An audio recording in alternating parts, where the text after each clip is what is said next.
Olá, pessoal, tudo bem?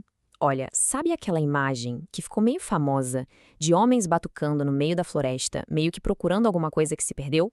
Pois é, hoje a gente vai mergulhar de cabeça nesse universo, que é o controverso movimento mitopoético masculino.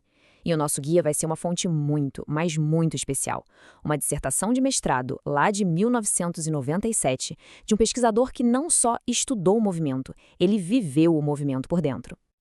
Pois é, nos anos 90, a cena era mais ou menos essa, né? Homens no meio do mato, com tambores, às vezes chorando em programas de TV, numa busca por algum sentido que parecia perdido. Era um prato cheio para piada, para ridicularizar. Mas como diz essa citação no Bob Connell, tinha muita gente que sentia que, por trás de toda essa estranheza, alguma coisa importante de verdade estava rolando ali. Então tá, mas afinal de contas, o que era esse movimento? Bom, a gente pode pensar nele como uma espécie de busca espiritual, sabe? Que explodiu lá pelos anos 80. E o público era bem específico, viu? Geralmente homens brancos de meia idade, já com a carreira encaminhada, mas que sentiam um baita vazio. Uma desconexão, assim, fundamental com o que significava ser homem para eles. E como é que eles buscavam isso? Bom, as atividades eram bem intensas. Eram sobre experiência, sobre sentir. Tinha ritual, contação de mitos antigos, poesia e, claro, os famosos retiros do homem selvagem, que foram muito inspirados pelo livro João de Ferro. Para mídia, né, aquilo tudo parecia uma piada, uma brincadeirinha New Age. Só que para quem estava lá, para quem participava, a busca por algo mais profundo era real e muito séria.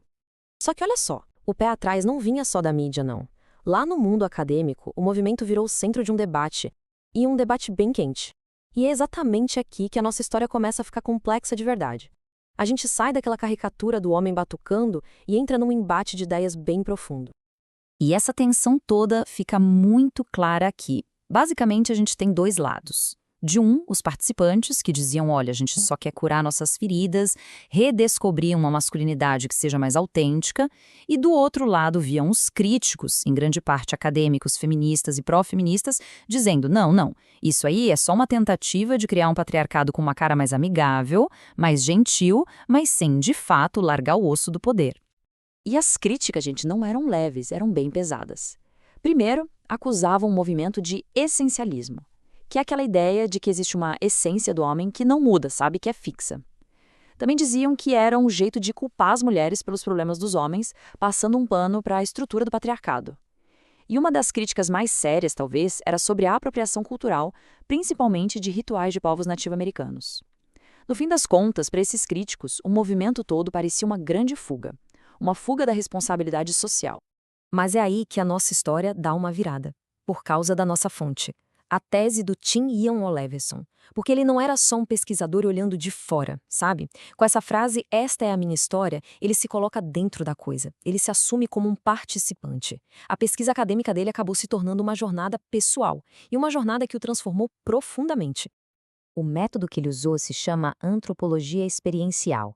E a ideia é bem simples, na verdade. Para entender uma coisa de verdade, não basta só ler sobre ela. Você tem que viver, tem que sentir na pele.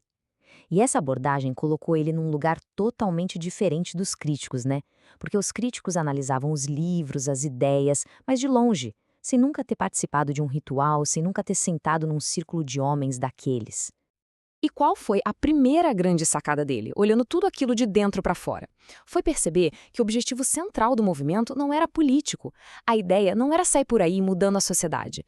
Era sobre facilitar a cura e a transformação pessoal. A jornada era para dentro e não uma campanha para fora.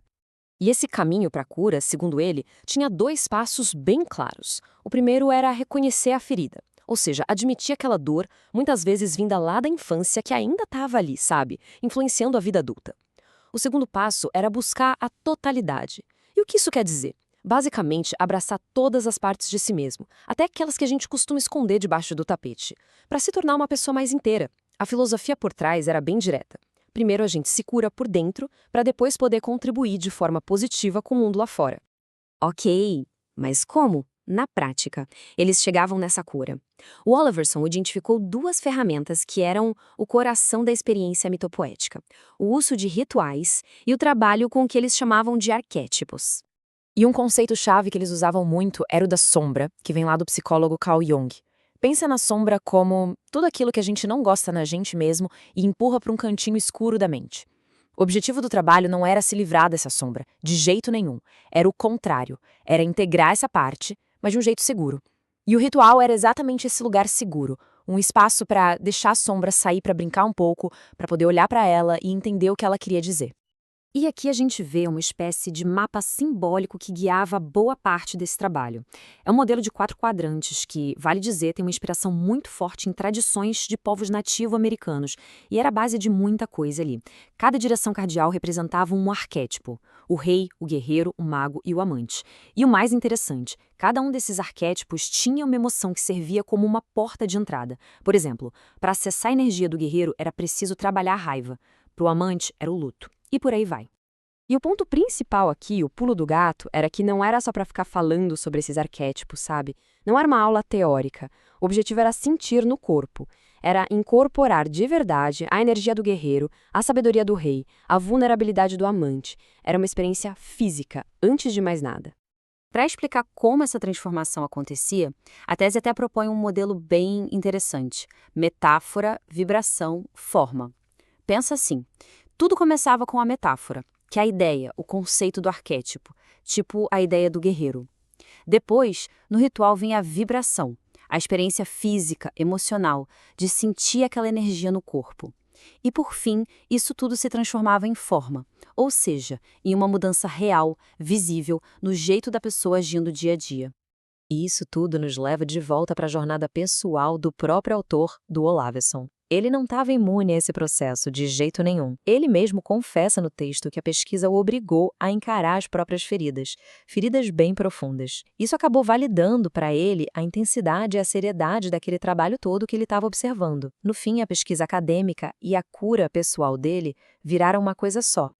E a conclusão a que ele chega é bem equilibrada, sabe? Ele não passa pano para os problemas, ele reconhece as falhas do movimento, como a questão da apropriação cultural ou a falta em alguns grupos de uma orientação mais preparada, mas, ao mesmo tempo, com base no que ele viveu e sentiu na pele, ele defendeu que o potencial de cura daquilo era real, era genuíno e profundo, tanto para ele quanto para os outros homens que ele acompanhou.